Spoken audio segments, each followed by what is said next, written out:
ਕੱਲ ਨਵਜੋਤ ਸਿੰਘ ਸਿੱਧੂ ਨੂੰ ਵੀ ਕਹੀ ਸੀ, ਕੰਗ ਸਾਹਿਬ ਨੂੰ ਕਹਿਣਾ, ਸਰਜੀਤ ਚੀਮਾ ਨੂੰ ਕਹਿਣਾ, ਘੁੱਗੀ ਨੂੰ, ਸਾਹ ਲੋਕ ਬੈਠੇ ਆ।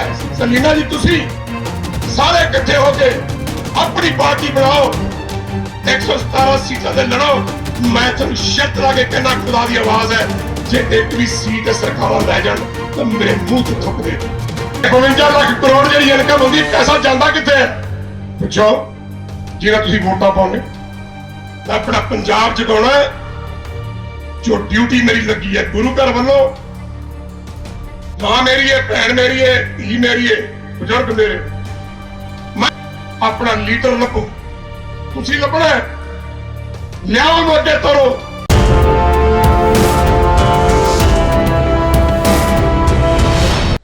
ਗੱਜ ਵੱਜ ਕੇ ਸਾਰੇ ਮੇਰੇ ਨਾਲ ਫਤਿਹ ਬੁਲਾਇਓ ਜੀ।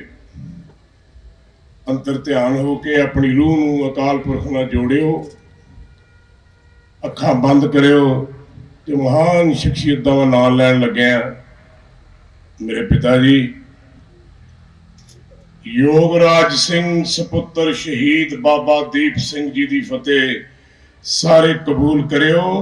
ਵਾਹਿਗੁਰੂ ਜੀ ਕਾ ਖਾਲਸਾ, ਵਾਹਿਗੁਰੂ ਜੀ ਕੀ ਫਤਿਹ। ਧੰਨਵਾਦ ਕਰ ਦੇਣਾ ਬੜਾ ਛੋਟਾ ਸ਼ਬਦ ਹੈ। ਮੈਂ ਕਿਹੜੇ ਸ਼ਬਦਾਂ ਨਾਲ ਉਸ ਅਕਾਲ ਪੁਰਖ ਦਾ ਧੰਨਵਾਦ ਕਰਾਂ, ਗੁਰੂ ਘਰ ਦਾ ਧੰਨਵਾਦ ਕਰਾਂ, ਸ਼ਹੀਦਾਂ ਦਾ ਧੰਨਵਾਦ ਕਰਾਂ, ਇਸ ਪਵਿੱਤਰ ਧਰਤੀ ਆਨੰਦਪੁਰ ਦੀ ਧਰਤੀ ਦਾ ਧੰਨਵਾਦ ਕਰਾਂ। ਗੁਰੂ ਗੋਬਿੰਦ ਸਿੰਘ ਜੀ ਮਹਾਰਾਜ ਪਿਤਾ ਜੀਓ, ਮੈਂ ਤੁਹਾਡੇ ਘਰ ਦੇ ਕੂਕਰਾਂ ਦਾ ਕੂਕਰ ਵੀ ਨਹੀਂ, ਪਰ ਤੁਸੀਂ ਮੈਨੂੰ ਇਸ ਯੋਗ ਬਣਾਇਆ ਕਿ ਮੈਂ ਤੁਹਾਡੀ ਸੰਗਤ ਦੇ ਸਾਹਮਣੇ 4 ਸ਼ਬਦ ਕਹਿ ਸਕਾਂ। ਆਪ ਜੀ ਦੀ ਵਡਿਆਈ ਹੈ ਗੁਰੂ ਨਾਨਕ, ਸਭ ਤੇਰੀ ਵਡਿਆਈ, ਕੋਈ ਨਾਉ ਨਾ ਜਾਣੇ ਮੇਰਾ। ਕਿਹਦਾ ਮੈਂ ਨਾਂ ਲਵਾਂ? ਮੇਰੇ ਭਰਾ, ਮੇਰੇ ਸੱਜਣ, ਮੇਰੇ ਮੀਤ, ਜਿਨ੍ਹਾਂ ਨੇ ਹਰ ਵਕਤ ਮੇਰੇ ਨਾਲ ਮੋਢੇ ਨਾਲ ਮੋਢਾ ਲਾ ਕੇ ਪਿਛਲੇ 9-10 ਮਹੀਨਿਆਂ ਤੋਂ ਚੱਲਦੇ ਆ ਰਹੇ ਨੇ।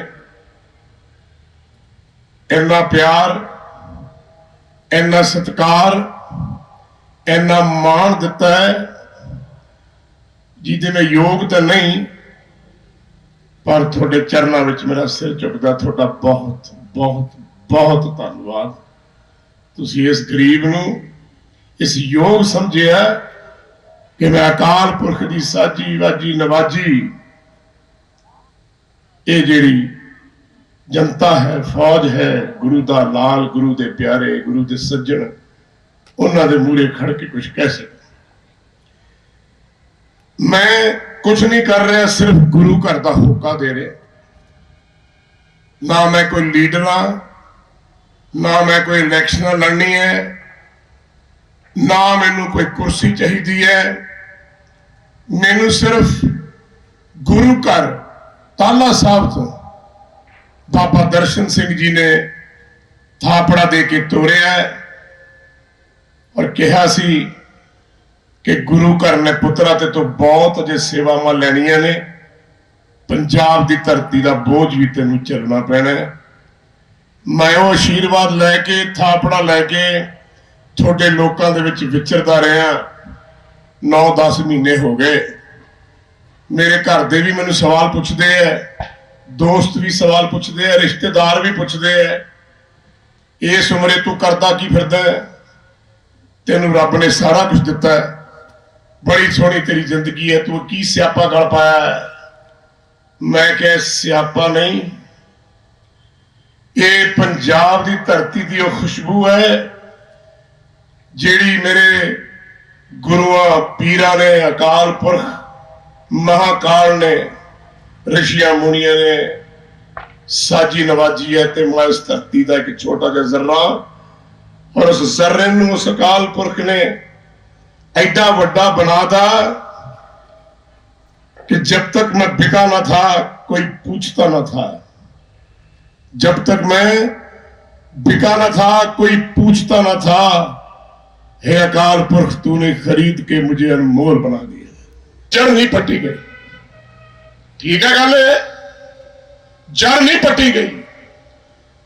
तो फिर गुरु गोबिंद सिंह जी महाराज नूं इस पवित्र धरती ते सिक्खी क्यों सजनी पई, इस सवाल मैं तुहानूं पुछदा। सिख कौम खालसा, वाह देखो ना सही, क्या रूप है, क्या गल है। वैसे ही सिर झुकदा है, अकाल पुरख का रूप है। अकाल पुरख का रूप क्यों है? बाबा जोरावर सिंह जी अपने पिता के नाल परिवार के नाल बैठे, ਸਿੰਘਾਂ ने सवाल किया, क्यों चले गए ना उठ के आ रौला। ਸਿੰਘਾਂ ने सवाल किया कि महाराज महाकाल की शक्ल कैसी है, अकाल पुरख कैसा है? गुरु साहब ने सिर झुका लिया, ये मैं नहीं कर सकता। चारे साहिबजादे ने सिर झुका लिया। बाबा जोरावर सिंह जी उठे, इस आनंदपुर साहब की गल है, जंगलों च जाके चौकड़ा मार लिया, अकाल पुरख ने बिरती ला ली ते सवाल किया कि पिता जी, हे महाकाल अकाल पुरख दातार पिता, सवाल पाया मेरे पिता जी ने। ਸਿੰਘਾਂ ने जवाब तुहानूं देना पैना। सोने की पालकी दे विच 1.25 लाख शहीद अकाल पुरख का रूप लैके आया, नीला बाणा कड़ा दस्तार, रूप जिहड़ा आपां देखदे आ। बाबा जोरावर सिंह जी उहनूं पा के दगदग करदा चेहरा ते विचों निकले, ते पहली बार होया कि एक पिता ने अपने सुपुत्र के सामने शीश झुकाता। अकाल पुरख का रूप बना के फौज खड़ी की और मुगलों का सर्वनाश किया, क्योंकि वो एडे बड़े एडे औलिए सी, उन्हों का मुकाबला करने वास्ते एक एहो जी फौज बनानी पई जिसका सीधा लिंक अकाल पुरख के नाल सी। इस करके ये कहानी सुनाई, अंग्रेजों की गल की, नौजवानों ने यह भी कहा थोड़े प्यो की पग लीरो लीर की पई है। सियासतदानों ने, जुल्म करने वाले लोगों ने, हिंदुस्तान के रहने वाले थोड़े परदादे की पग पुछदी है, आ पुत्रो आ मेरी इज्जत किस दिन चक के मेरे सिर ते रखोगे? पंजाब की धरती की मां भी पूछती है, आ मेरी चुन्नी लीरो लीर करती है इन्होंने, ये सियासतदानों ने लुट के खा गए, लहू लुहान करती मेरी। एक कद कद मेरी इज्जत रखोगे? शायद नौजवानों के हिक च जाके वजे है बच्चा। ते बुढ़ा कहता की है? कड़कवाल की रैली हुई, 70,000 बंदा, 50-60,000 नौजवान, ठाठा मार दी जवानी, पग्गा बनिया, दाड़े आड़े शरीर, ऐसा करके मेरे वो देख रहे थे, मैं बोल रहा सी। उदों उन्होंने सौं खादी के बापू अज तो बाद अपने खानदान का, अपने परिवार का, अपने देश का, अपने गुरुओं का हर चीज याद रखांगे और तेनू वचन दिंदे आ कि जब तक असीं जिउंदे आ साडियां आउण वालियां नस्लां पंजाब की धरती का बाल पिंगा नहीं कर सकणगियां। उधर मैनू यकीन होया और ओदा सिट्टा ये सारे सिंगरां ने, सारे आर्टिस्टां ने, धन ने पंजाब की जवानी खड़ी करके और दिल्ली की बुरुआ ते टंग दी बैठे है। अज तक हिक ते गोडा रखे है। ये शिक्षा है, मैं गुरु की शिक्षा दे रहा तुम। जे मेरिया मावा अपने अपने ईष्ट के हिसाब न, गुरु महाराज ने कहा सारे धर्मां नूं अपने हिक नाल ला के रख, सारे वर्ग के लोगों नूं अपने हिक नाल ला के रख, सारे नूं प्यार कर, मुहब्बत कर, जिंदगी च तेरा कोई बाल पिंगा नहीं कर सके। 10वें पातशाह जब नंदेड़ की धरती तो गए, उन्होंने एको गल कही सी मुड़ के कि दो चीजें जे करते रहोगे जिंदगी विच कोई तुहानू गुलाम नहीं बना सकेगा। पहली गल, बाणी का विचार, बाणी पढ़नी अपने इष्ट के हिसाब नाल। दूजा, शस्त्र विद्या। मैनू दसो, ये दोनों चीज़ां आप करते हैं? जे दोनों चीज़ां अपने पल्ले होणगियां, कोई तुहानू इस कौम नू गुलाम नहीं बना सकेगी। लेकिन अफसोस यह है कि सानू लोगों की गोदियां च बैठ की आदत पै गई। 73 साल हो गए इस देश को आजाद होए, पंजाब को आजाद होए। मैं थोनू पूछदा, अज की स्थिति की है? सारे कहते असी वोटां नहीं पाउणियां, अनी मारी जाना योगराज आपदियां। मैं जथेबंदी ने यह भी कहते सुनिया स्टेज पर, यह गंद पाउंदा है, बकवास करता है, पुट्ठा बोलता है।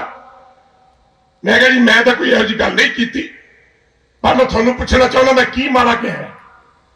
जब तक हुण किसानों को बचाना किवें, पंजाब नूं सनेरे चों कढना किवें? 3 लाख करोड़ का कर्जा तुहाडे ते, कित्थों आने पैसे? इनकम कित्थे? रेते चो इनकम, ट्रांसपोर्ट चो इनकम, एक्साइज टैक्सेशन चो इनकम। 16-16 लाख करोड़ दियां तुसीं जमीनां दब रखियां, ते पैसा जाता कित्थे? मैं थोड़े पक्षों पूछदा, कित्थे पैसा? 52 लाख करोड़ जी इनकम होंगी, पैसा जाता कित्थे? पूछो जिन्हें तुसीं वोटां पाउने, पूछो जाके। मैं तो नहीं पूछना, मैं तो फकीर आदमी है, होका दे के जाके अपने रब कोल बह जाना। ये दिखदा तुहानू? दसो, ये तुहानू सीएम फेस नहीं लगता? नवजोत सिंह सिद्धू तुहानू सीएम फेस नहीं लगता? आ तमाम चीमा साहब वर्गे बैठे हैं, ये तुहानू जरनैल नहीं लगते? पैदा करो, कट्ठे करो, नवी कौम लेके आओ, नवी सोच लेके आओ, अपनी सरकार बनाओ। देखो नवल, आ देखो जरनैल बैठे, आ बैठे, आ साडे बुजुर्ग बैठे। क्या बाबा जी मैं गलत कह रहा? लाओ अपनी सरकार। क्या बार बार जाके इन्हां दी झोलियां च बहने हो ते मरदे हो ते जलील होंदे हो? जे हुण भी तुसीं ये कीता, मैनू ना जे कहो, भावें जथेबंदियां होण, भावें कोई पार्टी होवे ते भावें कोई होवे लीडर साहिबान, मैनू किसी की कोई परवाह नहीं। अख च अख पा के गल करनी है, सच बोलना है, ठोक के बोलना है, बेशक वो प्रधानमंत्री क्यों ना हो। ये मेरे गुरु ने मुझे सिखाया है।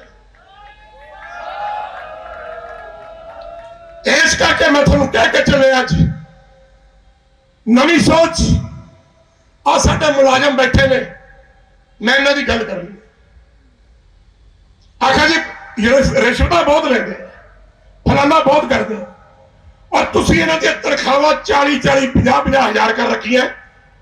परिवार नहीं चलता, ईमान सारा खा चलेगा, ईमान कितों चलूगा? तनख्वाहां करो इन्हां दी 2 लाख, 2.5 लाख, 5 लाख, बच्चे मुफ्त पढ़ाओ इन्हां दे, स्कूल मुफ्त पढ़ाओ इन्हां दे, CRPF मिलिटरी इन्हां नूं पता करो, पैसा इन्हां दे खर्चो। मैं तुहानूं लिख के दे देना, एक गंदगी थल्ले नहीं शुरू होंदी, उपरों शुरू होंदी। सो जे गंदगी मिटाउणी है, पंजाब नूं बचाउणा है, तो मैं होका दे के चलिया, बार बार होका दिंदा रहूंगा। मैनू बुलंद आवाज च कहा है, जे मेरी आवाज, अकाल पुरख की आवाज, गुरु घर की आवाज, गुरु घर के कुकरां दा कुकर की आवाज, थापड़ा गुरुआं दा, जे बंद करनी है तो गोली मेरी सिर च मारनी पऊगी। मैं कह रहा, जे जरूरत है तो मारियो जरूर, पर जब तक जियोना सच बोलूंगा ते हिक ते चढ़ के बोलूंगा। मैं अपना पंजाब जगाना है, जो ड्यूटी मेरी लगी है गुरु घर वालों। मां मेरी है, भैन मेरी है, धी मेरी है, बुजुर्ग मेरे। मैं अपने गुरु के सामने सुरखरू हाँ, ਕਿ ਬਾਬਾ ਜੀ ਤੁਸੀਂ ਥਾਪੜਾ ਦੇ ਕੇ ਮੈਨੂੰ ਤੋਰਿਆ ਸੀ, ਮੈਂ ਬੋਲਿਆ, ਮੈਂ ਉੱਚੀ ਉੱਚੀ ਬੋਲਿਆ, ਮੇਰੇ ਮੂੰਹ 'ਚੋਂ ਖੂਨ ਨਿਕਲਿਆ ਤਾਂ ਕਈ ਵਾਰੀ ਗੱਲ ਕਰਦੇ ਕਰਦੇ, ਪਰ ਤੁਸੀਂ ਮੈਨੂੰ ਇਹ ਨਹੀਂ ਕਹਿਣਾ ਕਿ ਮੇਰੇ ਪੁੱਤਰਾ ਤੂੰ ਗਿਆ ਨਹੀਂ, ਮੈਂ ਤੇਰੇ ਸਾਹਮਣੇ ਸੁਰਖਰੂ ਆ, ਮੈਂ ਗਿਆ ਜ਼ਰੂਰ ਸੀ, ਉਹਨੇ ਨਹੀਂ ਮੰਨੀ ਤਾਂ ਵੀ ਤੇਰੀ ਮਰਜ਼ੀ, ਜੇ ਮੰਨ ਲਈ ਤਾਂ ਵੀ ਤੇਰੀ ਮਰਜ਼ੀ। ਇਸ ਕਰਕੇ ਜਾਂਦੇ ਜਾਂਦੇ ਗੱਲ ਫਿਰ ਕਹਿਣਾ, ਪੰਜਾਬ ਦੀ ਧਰਤੀ ਨੂੰ ਜਿਹੜਾ ਸਮਾਂ ਚੱਲ ਰਿਹਾ ਬੜਾ ਭਿਆਨਕ ਚੱਲ ਰਿਹਾ, ਬਹੁਤ ਭਿਆਨਕ ਚੱਲ ਰਿਹਾ। ਇਹ ਵੀ ਅਲਫਾਜ਼ ਮੇਰੇ ਨਹੀਂ, ਇਹ ਅਲਫਾਜ਼ ਗੁਰੂ ਕਰਦੇ ਨੇ। ਉਸ ਭਿਆਨਕ ਸਮੇਂ ਨੂੰ ਰੋਕਣਾ, ਇਕੱਠੇ ਹੋ ਸਾਰੇ ਵਰਗ ਦੇ ਲੋਕ, ਸਾਰੇ ਧਰਮ ਦੇ ਲੋਕ, ਸਾਰੇ, ਜਿਹੜਾ ਰੂੜੀ ਢੋਂਦਾ ਉਹਨੂੰ ਵੀ ਹਿੱਕ ਨਾ ਲਾਓ, ਜਿਹੜਾ ਰਿਕਸ਼ਾ ਚਲਾਉਂਦਾ ਉਹਨੂੰ ਵੀ ਹਿੱਕ ਨਾ ਲਾਓ, ਉਹਦੇ ਚ ਵੀ ਬੁੱਧੀ ਜੀਵ ਹੈ ਹਰੇਕ ਨੂੰ। ਜਿਵੇਂ ਗੁਰੂ ਗੋਬਿੰਦ ਸਿੰਘ ਜੀ ਮਹਾਰਾਜ ਨੇ ਕਿਹਾ ਸੀ, ਏਕ ਨੂਰ ਤੇ ਸਭ ਜਗ ਉਪਜਿਓ, ਕੌਣ ਭਲੇ ਕੋ ਮੰਦਾ। ਇਹ ਕਰੋ, ਜਾਗੋ, ਸੰਭਾਲੋ ਪੰਜਾਬ ਨੂੰ। ਔਰ ਮੈਂ ਤੁਹਾਨੂੰ ਸ਼ਰਤ ਲਾ ਕੇ ਕਹਿਣਾ, ਇੱਕ ਨਵਾਂ ਸੂਰਜ ਚੜੇਗਾ ਜਿੱਥੇ ਲੋਕ ਕਹਿਣਗੇ ਵੀ ਮਹਾਰਾਜਾ ਰਣਜੀਤ ਸਿੰਘ ਦਾ ਰਾਜ ਦੁਬਾਰਾ ਆ ਗਿਆ। ਮੈਂ ਕੰਗ ਸਾਹਿਬ ਨੂੰ ਬੇਨਤੀ ਕਰਨੀ ਹੈ, ਜੇ ਮੈਂ ਇਹਦਾ ਚਿੱਠਾ ਖੋਲਤਾ ਨਾ ਤਾਂ ਮੈਨੂੰ ਲੱਗਦਾ ਬਾਦਲਾਂ ਨੇ ਆ ਕੇ ਮੈਨੂੰ ਪੁੱਛਣਾ, ਭਾਈ ਤੂੰ ਇਹ ਗੱਲਾਂ ਕਿਉਂ ਜਾਣਦਾ, ਕਿਉਂਕਿ ਇਸ ਭਰਾ ਨੇ ਮੈਨੂੰ ਰੋ ਰੋ ਕੇ ਦੱਸਿਆ ਜੋ ਇਹਦੇ ਨਾਲ ਹੋਈ ਹੈ।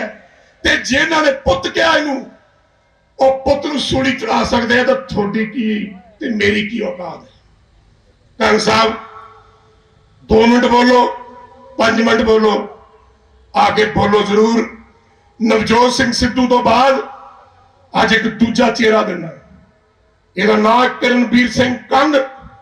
1000 ਔਗਣ ਹੋਣਗੇ, ਇਹਦੇ ਚ 1000 ਗੱਲਾਂ ਹੋਣਗੀਆਂ ਜਿਹੜੀਆਂ ਬੀਤੀਆਂ ਨੇ, ਜਾਣੇ ਅਣਜਾਣੇ ਚ ਹੋਈਆਂ ਨੇ, ਇਹਨਾਂ ਲੋਕਾਂ ਦੇ ਪਿੱਛੇ ਕੀਤੀਆਂ ਨੇ, ਸਰਕਾਰਾਂ ਦੇ ਪਿੱਛੇ ਕੀਤੀਆਂ ਨੇ। ਇਹਦਾ ਕੋਈ ਕਸੂਰ ਨਹੀਂ, ਕਿਉਂਕਿ ਜੱਟ ਨੂੰ ਨਾ ਦੂਜੇ ਦੇ ਪੰਗਾਂ 'ਚ ਪੈਣ ਦੀ ਬੜੀ ਆਦਤ ਹੁੰਦੀ ਹੈ, ਇਸ ਕਰਕੇ ਦੁੱਖ ਪਾਉਂਦਾ। ਔਰ ਫਿਰ ਵੀ ਜੋ ਬੰਦਾ ਗੁਜ਼ਰਿਆ, ਉਹ ਇੱਥੇ ਆ ਕੇ ਕੰਗ ਸਾਹਿਬ ਬੋਲੋ, ਲੋਕਾਂ ਨੂੰ ਦੱਸੋ।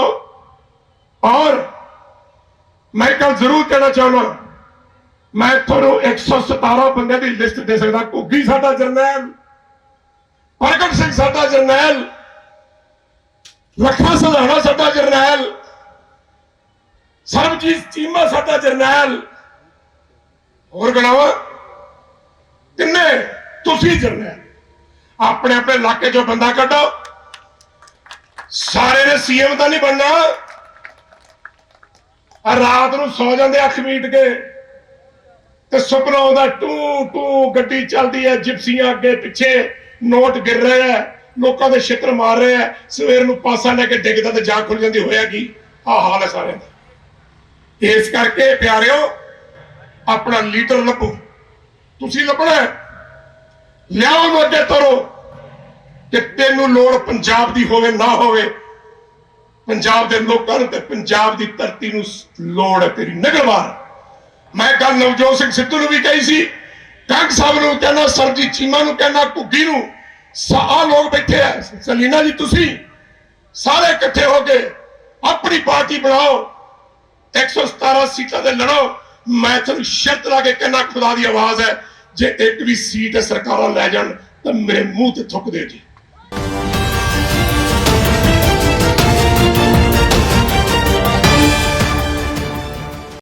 ਕਹਿੰਦੇ ਨੇ ਜਿਵੇਂ ਕਿਸੇ ਫੁੱਲ ਨੂੰ ਮਹਿਕਣ ਲਈ ਉਹਦਾ ਖਿੜ ਜਾਣਾ ਜ਼ਰੂਰੀ ਹੁੰਦਾ ਹੈ, ਉਵੇਂ ਕੋਈ ਰਿਸ਼ਤਾ ਨਿਭਾਉਣ ਲਈ ਉਹਦਾ ਮਿਲ ਜਾਣਾ ਜ਼ਰੂਰੀ ਹੁੰਦਾ ਹੈ। ਸੋ ਰਜਿਸਟਰ ਕਰੋ ਜੀ ਸਾਨੂੰ ਸਾਡੀ ਵੈਬਸਾਈਟ nrimb.com ਤੇ।